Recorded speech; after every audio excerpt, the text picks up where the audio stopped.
Պարոն Աղինյան, ես ուզում եի ընտրությունների արդյունքների հետ կապված երեք փաստորեն հայտնի դարձավ, որ այն տեղամասերում, որտեղ Բարգավաճ Հայաստանը, ում այսպես մի տոկոս էր շատ փոքր է մնացել վրանցքի խորհրդարան, այն ընտրատեղամասերում, որտեղ բավականին ձայներ էր հավաքել, այնտեղ անվավեր ճանաչվեց։ Իրենք պնդում են, որ դա հատուկ քաղաքական հաշվարկ է, այդպես են,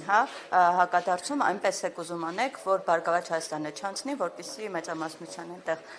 դուք խնդիրներ չունենաք։ Ինչ կասեք այս մասին, ինչ գնահատական ունեք։ Ես ընտրությունների մասին մի կարևոր բան կասեմ, որը որ կարծում եմ ամենակարևորն է արձանագրելու տեսանկյունից։ Վերջին 8 տարիների ընթացքում առաջին անգամ Հայաստանի Հանրապետությունում ընդդիմությունը փորձեց զբաղվել ընտրակեղծիքներով, համատարած ընտրակաշառք բաժանելով, կազմակերպելով այլ երկրներից մարդկանց տեղափոխումը Հայաստանի Հանրապետություն քվեարկության նկատմամբ, նրան շահագրգռելով, վախեցնելով եւ նմանատիպ բաներով։ Ես շատ հստակ ուզում եմ արձանագրել, որ սա կարմիր գիծ էր, որը որ հատվեց ընդդիմության կողմից եւ շատ ուզում եմ հստակ նաեւ արձանագրել, որ սա ունենալու է շատ կոշտ հետևանքներ բոլորի համար եւ ընտրակաշառք բաժանողները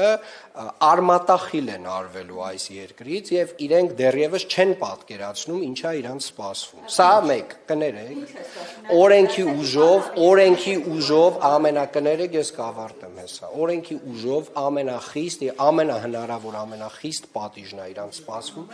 Ես հստակ ասում եմ, այն ինչ որ լինելու է իրանց հետ, թող լավ պատրաստվեն դրան։ Ինչ վերաբերում է ձեր մատնանշած հարցին, եւ ասում եմ, սա շատ կարեւոր է արձանագրել, որովհետեւ վերջին 8 տարիների ընթացքում մենք այնուամենայնիվ ունեցել ենք ընտրություններ հարաբերականորեն ազատ, անկախ եւ ժողովրդավարական։ Վերջին ընտրությունները ու հələ մի հատ էլ որ ընդդիմությունն է խոսում ընտրակեղծիքներից կամ նմանատիպ բաներից բողոքումը, իրոք տենց մարդկանց դեմքներին ժպիտ առաջացնում գյուղերով ընտրակաշառք են բաժանել ու միակ բանը որ կարող են իրենք բողոքել, միակ բանից որ իրենք կարող են բողոքել, այդ այնա որ իրենք փողը տվել են ու իրանց չեն ընտրել մարդիկ։ Կներեք ավարտում եմ։ Ինչ վերաբերում է ձեր մատնանշած հարցին, ես միակ բանը որ գիտեմ, դա այն է, որ քաղաքացիական պայմանագիր կուսակցությունը ձեր ասած որոշման հետևանքով 1200-ից ավել ձայն է կորցնում, բայց անկեղծ եմ ասում, նույնիսկ այդ դետալները ինձ հետաքրքիր չեն, որովհետև մի կարմիր գիծը հատվե, մի ռուբիկոնը հատվե ընդդիմության կողմից, որը որ այլ մոտեցման է բերելու իշխող, կառավարող ուժի կողմից քաղաքական այլ մոտեցման է բերելու եւ մենք այլ որակի նոր մոդելի պետություն ենք դառնալու դրա հետևանքով։ Այ կտեսնեք շուտով։ Իսկ որ այդ վերահաշվը կամ այդ չեղարկման արդյունքում, որը ըստ էության կարող է վճռորոշ լինել Բարգավաճ Հայաստանի համար։ Անկեղծ եմ ասում, ինձ նենց մեկ է։ Բարգավաճ Հայաստանը կանցնի, չի անցնի,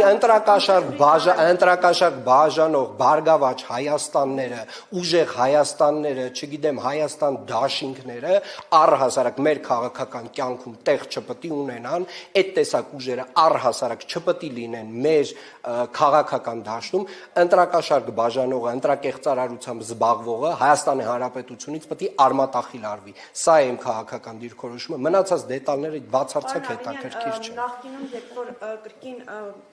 ընդդիմությունը այն ժամանակ քաղաքացիական պայմանագիրը խոսում էր կրկին ընտրություններից, ես մոտավորապես հիշում եմ, որ պարոն Փաշինյանը ասում էր ամեն դեպքում գումարը բաժանվում է, բայց ընտրատեղամասում ընտրողի քվեով ձևավորվում են ընտրությունների արդյունքներ։ Եվ դա համարում էր ավելի շատ քաղաքացու նաև պատասխանատվության կամ նաև քաղաքացու պատասխանատվության տիրույթում գտնվող հարց։ Ինչու 8 տարիների ընթացքում ձեզ չհաջողվեց կամ չեք համարում ձախողում, որ դուք չկարողացաք այդ հարցը լուծել, որ այսօր հիմա ընտրությունները այս Ես ձեր գնահատականի հետ համաձայն չեմ, որովհետև եթե դա լիներ, այսինքն ընտրակաշարքով ձևավորվող ընտրությունների արդյունքով ձևավորվող քաղաքական դաշտը լիներ նորմա, Հայաստանի Հանրապետությունում 2018 թվականին չէր տեղի ունենա ժողովրդական հեղափոխություն։ Հեղափոխությունը տեղի է ունեցել մի պատճառով, որովհետև Հայաստանի Հանրապետությունում ընտրությունները կեղծվում էին ընտրակաշարքով, տարբեր մեթոդներով, եւ 2018 թվականից մինչ այսօր որևէ մեկը էականորեն չէր փորձել այդ ընտրակեղծարարության այս տեսակ ծավալը նույնպես իրականացնել։ Հիմա այդ փորձը կատարվել է, այդ Ռուբիկոնը անցել են, այդ կարմիր գիծը հատել են եւ իրանք պատժվելու են։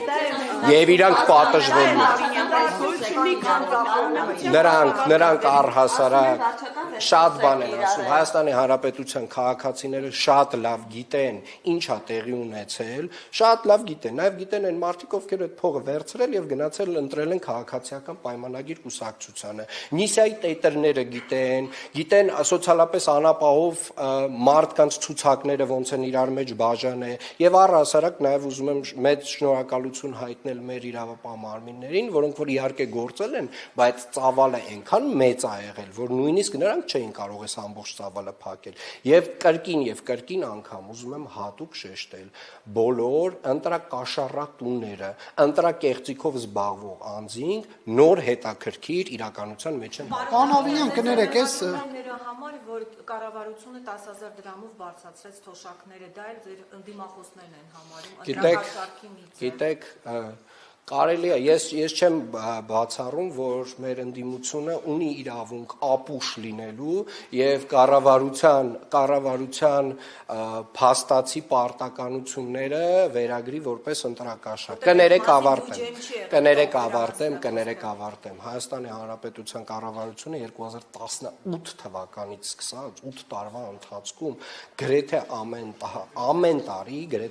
տարի անդրադարձել է թոշակների հարցին։ Ասեմ ավելին, հենց նոր ես բյուջեի զեկույց էի ներկայացնում, որտեղ որ խոսում է 2025 թվականին, 2025 թվականը նախընտրական տարի չէր, չէ՞, ժողովուրդ, 2025 թվականին իրականացրած աշխատավարձերի բարձրացման մասին մանկապարտեզներում, մեր մշակույթի տներում, մարզադպրոցներում, գրադարաններում, թանգարաններում, թատրոններում եւ այդպես շարունակ։ Եւ սա մեր պարտականությունն է։ Կներեք, սա մեր պարտականությունն է եւ իրականում Հայաստանի ասեմ ավելին 2025 թվականին Երևանի քաղաքապետարանի բոլոր աշխատակիցների, ենթակառույցների բոլոր աշխատակիցները, կանաչապատման, ԵԱՍՄ աշխատակիցները ունեցել են առողջապահական ապահովագրություն։ Դե հիմա կարան գնահատենք։ Դրանից առաջ ասել էր թոշակառուն ինչ պետք է անի, որ այդ 10,000 դրամով բարձրացնենք թոշակը, իսկ նախընտրական շրջանում բարձրացվեց, խոսքը սրա մասին է։ Ես գիտեմ մի բան, սա եղել է կառավարության հետևողական աշխատանքը,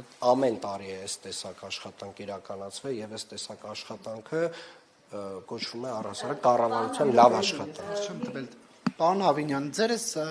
էմոցիոնալ ելույթը, որ պետք է բոլոր ընտրակեղծարարները, ենթադրյալ ընտրակեղծարարները, ես ասեմ, պատժվեն, հետաքրքիր է, իշխանությունները ինչ էին անում այս 2 ամսվա ընթացքում, երբ որ հակակոռուպցիոն կոմիտեն մեկ օրվա մեջ 4-5 վիդեո էր հրապարակում։ Ինչի համապատասխան քայլեր չձեռնարկվեցին այդ ուժերի հետ կապված համապատասխան որոշումներ ընդունել։ Ասեմ ինչի, գիտեք ինչի, որովհետև հետո էլ 5 տարի լացներ լինելու այդ ուժերի, որ մեզ ընտրապայքարից հանեցին։ Թող մնային ու այ հենց ասենց պետք է իրանք պարտվեին ընտրությունները, ընտրակաշառք բաժանելով պետք է պարտվեին, որ բերանները նույնիսկ լեզու չմնար։ Ու հիմա բերանները լեզու չի մնացել։ Եվ այո, նրանք պատժվելու են համակարգային եւ Հայաստանի Հանրապետությունից ընտրակաշառք բաժանողների տեսակը վերանալու է։ Շնորհակալություն։